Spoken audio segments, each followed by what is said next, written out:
अरे पिया पिलावे बेपसी हमर देवरा कोको कोला। नाइटी में गरमी बड़ी होला ए सखी, नाइटी में गरमी बड़ी होला।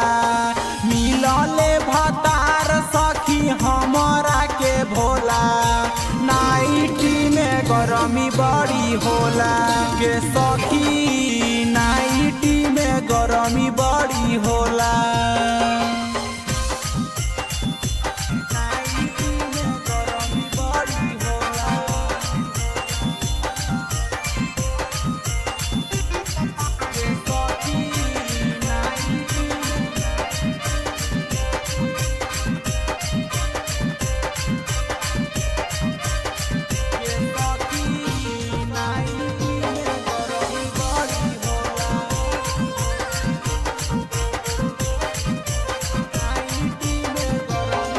अरे घसोले के बरह कहे पीले कोको कोला, एकरा से कुछ नहीं होला के सखी, नाइटी में गरमी बड़ी होला। अरे इहे देख के मजा लूटे पूरा गाँव टोला, नाइटी में गरमी बड़ी होला के सखी, नाइटी में गरमी बड़ी होला।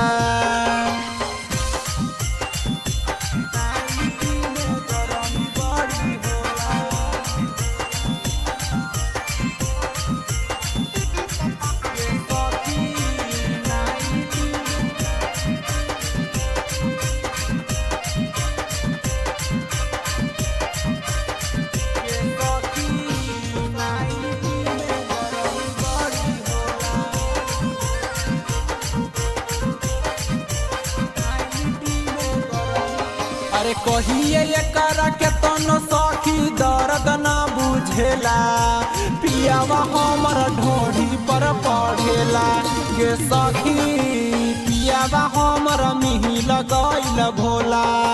भूषण माही धीरे देवरा फेंके रौशन ढेला, नाइटी में गरमी बड़ी होला गे सखी, नाइटी में गरमी बड़ी होला। का नाम देकर आप इसको बना